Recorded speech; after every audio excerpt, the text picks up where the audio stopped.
বিসমিল্লাহির রহমানির রহিম। সংগ্রামরত ছাত্র ছাত্রী জনতা এবং দেশপ্রেমিক বাংলাদেশি দেশে বিদেশে যে যেখানে আছেন, আসসালামু আলাইকুম। জানি অনেকের মনে প্রশ্ন আসবে, আমি এমন বেশে এভাবে কেন এলাম?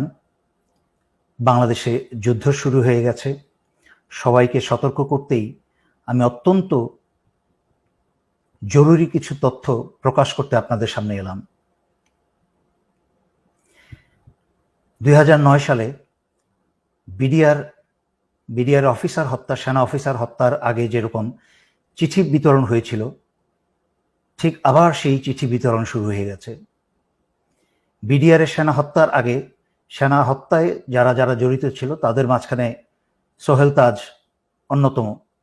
সেই সোহেল তাজ আবার নাটকীয়ভাবে বাংলাদেশে এখন হাজির। কোন দিকে যাচ্ছে? হঠাৎ করেই জামাত শিবিরকে চিঠি দিয়ে এই স্বৈরাচারী শেখ হাসিনা সরকার বাতিল করল। কোনোটাই কিন্তু বিচ্ছিন্ন ঘটনা নয়। সম্পূর্ণ বিচ্ছিন্ন ঘটনাকে একত্র করার দায়িত্ব আমরা কিছু লোক কাজ করে যাই। চিন্তা করে দেখুন, শুধু চিঠিটার সামান্য অংশ দেখাচ্ছি। চিঠিটা ইন্টারনেটে সব জায়গায় ছড়িয়ে বেড়াচ্ছে।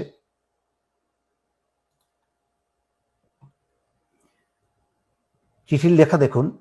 প্রিয় জেনারেল সাহেবগণ, পরিবর্তনের ধ্বনি কি শুনতে পাচ্ছেন? সোজা চলে যাই। আপনারা 2009-এর বিডিআর হত্যাযজ্ঞ থেকে কোনো শিক্ষা গ্রহণ করেননি। সাধারণ সৈনিকদের লেখা এই খোলা চিঠিটি সেটারই প্রমাণ বহন করে।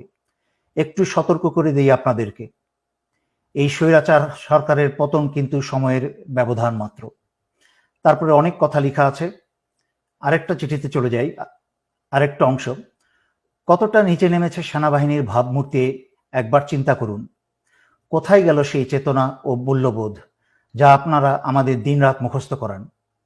কোথায় গেল আপনাদের সেই চির উন্নতম শির? শির বলতে আর কিছু অবশিষ্ট রেখেছেন? উন্নত না অনুন্নত সে কথা তো পরে। দেশের প্রতিটা মানুষ আপনাদের তথা আমাদের আজকে শুধু ঘৃণা করে, শুধুই ঘৃণা। এখন দেখলাম পুলিশ, আর্মি আর র্যাবে কর্মরত সবার পরিবারের ঠিকানা সংগ্রহ করা হচ্ছে। ডেটাবেস তৈরি করা হচ্ছে যাতে তাদের পরিবারের উপর প্রতিশোধ নেওয়া যায়। স্যার, ব্যাপারটা একবার ভেবে দেখেছেন? আপনাদের আদেশে আমরা ছাত্র হত্যা করব আর ওরা আমাদের পরিবারে হাত দিবে। স্যার, শুনতে পাচ্ছেন? আপনারা কি পারবেন আমাদের পরিবারের নিরাপত্তা দিতে? পারবেন পুরো দেশটাকে ক্যান্টনমেন্ট বানিয়ে ফেলতে?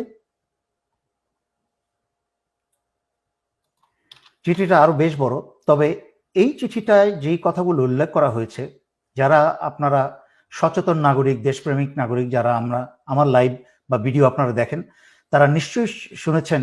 বহুদিন যাবৎ আমি সতর্ক বাণী দিয়ে আসছিলাম। এভাবে বলছিলাম যে এই বাংলাদেশের সাধারণ সৈনিকের পরিবাররা কিন্তু গ্রামে গঞ্জে থাকে, তারাও অত্যাচারিত। কিন্তু সেনানিবাসে এই হাসিনার পয়সা খেয়ে যারা আজকে দেশ এবং জনগণের বিরুদ্ধে কাজ করছেন, তাদের ভবিষ্যৎ পরিণতি কি হবে আমি কিন্তু বারবার সতর্ক করে আসছিলাম।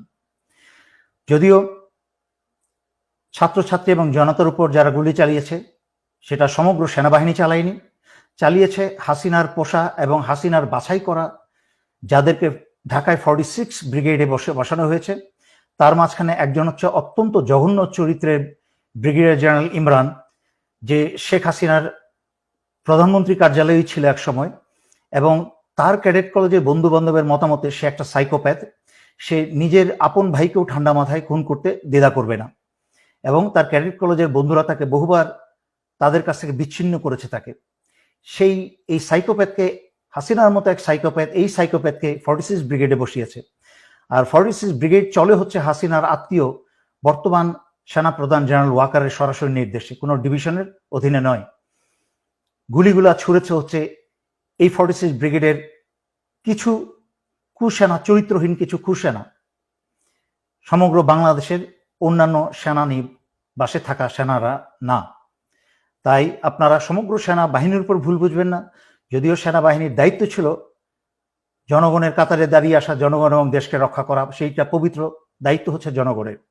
যাই হোক, যেহেতু হাসিনা তার সর্বোচ্চ ক্ষমতা ব্যবহার করে ফেলেছে ক্ষমতায় টিকে থাকার জন্য পুলিশ, বিজিবি, প্যারামিলিটারি সব ব্যবহার করেছে, এমনকি সশস্ত্র বাহিনী ব্যবহার করে কারফিউ পর্যন্ত জারি করেও ছাত্র জনতার বিরুদ্ধে পরাজিত হয়েছে। এখন স্বৈরাচারী শেখ হাসিনার হাতে আর কোনো শক্তি বাকি নেই। সেই কারণে স্বৈরাচারী শেখ হাসিনা বাংলাদেশের চিরশত্রু ভারতের ষড়যন্ত্রের কে আহ্বান জানিয়েছে বিডিআরের মতো আরেকটা হত্যাকাণ্ড ঘটাতে।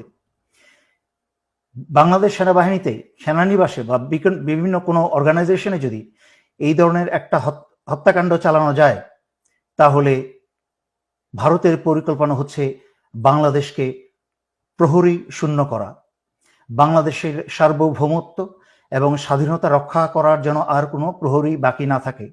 তাই নিজেদের মাঝখানে রক্তক্ষয় শুরু করে দিয়ে সেনাবাহিনীর অফিসার এবং দেশপ্রেমিক সেনাদেরকে হত্যা করে হাসিনা বাংলাদেশের ভিতরে ভারতীয় সেনা প্রবেশ করাবে। তার উদাহরণ আপনারা দেখেছেন এবং শুনেছেন। স্বৈরাচারী শেখ হাসিনা ভারতের সাথে গোপনে বাংলাদেশের বুক চুরে রেল চলাচলের ব্যবস্থা করেছে। যেই ভারতের রেল বিভাগের ভারতীয় সৈন্যের সংখ্যায় প্রায় 70,000 প্রশিক্ষিত সৈন্য, তারা যে কোনো সময় যে কোনো প্রয়োজনে এই উপমহাদেশে যেখানে ভারতের রেল চলে, রেল যোগাযোগ আছে, সেখানে প্রয়োজনে তারা মুহূর্তেই হাজির হয়ে যেতে পারে।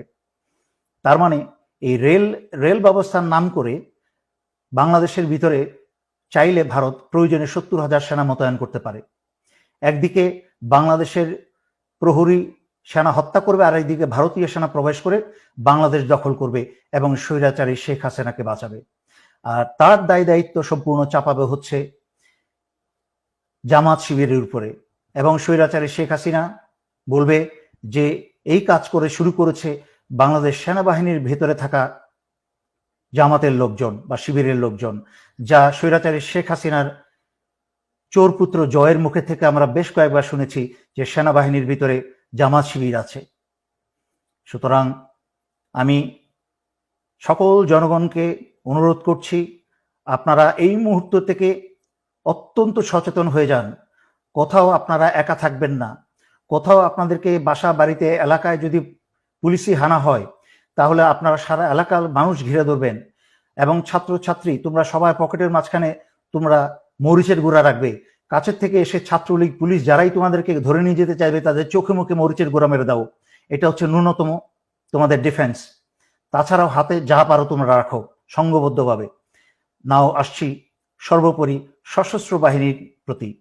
ইতিমধ্যে 57 জন ভাই হারিয়েছেন, তখন কোনো পদক্ষেপ নেন নাই ভাইদের বাঁচানো। দেশ ভারতের দখলে চলে গেছে এই স্বৈরাচারী হাসিনার কারণে। 15 বছর ধরে যাবৎ বাংলাদেশের সবকিছু, স্বাধীনতা, সার্বভৌমত্ব, এমনকি জনগণের জান মাল, বাংলাদেশের অর্থনীতি সবকিছু ভারতের হাতে তুলে দিয়েছে। আরো অপেক্ষা করবেন নিজের এবং নিজের স্ত্রী সন্তানের রক্ত দিয়ে? এখনো সময় আছে। আজকে রাত্রে ভোরের অপেক্ষা না থেকেই আপনারা অস্ত্র হাতে জরুরি অবস্থা জারি করে সারা বাংলাদেশের ক্ষমতাবার হাতে তুলে নিন এবং ছাত্র আন্দোলনরত ছাত্র জনতার সাথে কাঁধে কাঁধ মিলিয়ে বাংলাদেশ রক্ষায় দাঁড়িয়ে যান। আমি বাংলা সংগ্রামরত, আন্দোলনরত ছাত্র ছাত্রী জনতা এবং দেশপ্রেমিক সশস্ত্র বাহিনীর পক্ষ থেকেই স্বৈরাচারী শেখ হাসিনার সরকারকে বহিষ্কার ঘোষণা করছি। স্বৈরাচারী শেখ হাসিনা সরকার আজ থেকে বাংলাদেশে সম্পূর্ণ অকার্যকর ঘোষণা করা হলো এবং স্বৈরাচারী শেখ হাসিনার আওয়ামী লীগের যে কোনো সদস্যকে পেলে আপনারা গ্রেফতার করে জেলে সোপর্দ করুন। সশস্ত্র বাহিনী, দেশপ্রেমিক বিজিবি সকলের উদ্দেশ্যে আপনারা বিজিবির প্রতি সারা বাংলাদেশের সীমানা পাহারা দিন এবং সশস্ত্র বাহিনীর নিজ অন্যান্য দায়িত্বের পাশাপাশি দায়িত্ব সকল বিমানবন্দরগুলোকে দৃষ্টিতে আনুন এবং পাহারায় রাখুন, যেন আওয়ামী লীগের কেউ পালিয়ে যেতে না পারে। এবং সর্বোপরি এই কথা বলছি, ক্ষমতাভার গ্রহণ করার পরে বাংলাদেশের ভেতরে যেন ভারতের কোনো রয়ের সদস্য যেন এরা না থাকতে পারে, তা যা ব্যবস্থা করার করুন। বাংলাদেশের মাটির ভিতরে, বাংলাদেশের সীমানার মধ্যে যেন যেখানেই রয়ের সদস্য পাবেন, এদেরকে আপনারা খতম করে দিন। বাংলাদেশ বাংলাদেশ স্বাধীনতা সার্বভৌমত্ব কে রক্ষা করার দায়িত্ব আমরা যারা বেঁচে আছি এবং পরবর্তী প্রজন্ম বা নতুন প্রজন্ম ইতিমধ্যে তাদের দায়িত্ব 15 বছর অবহেলার পরে তারা এখন দায়িত্ব বুঝতে শুরু করে দিয়েছে, তারা দেশ ভালোবাসতে শুরু করে দিয়েছে। তাদের মাঝখানে আর মৃত্যুর ভয় নেই। তাদের মাঝখানে যখন মৃত্যুর ভয় চলে গেছে তখনই হয়েছে স্বৈরাচারী শেখ হাসিনার ক্ষয়। হাসিনাকে আর এক মুহূর্ত টিকতে দেওয়া যাবে না। যেখানেই পাবেন এদেরকে আপনারা গণধোলাই দিতে শুরু করেন। সশস্ত্র বাহিনী, আবারও বলছি শেষ কথা, জরুরি অবস্থা জারি করে বাঁচতে হলে, দেশকে বাঁচাতে হলে, জনগণকে বাঁচাতে হলে জরুরি অবস্থা জারি করে এখনই ক্ষমতা হাতে নিন।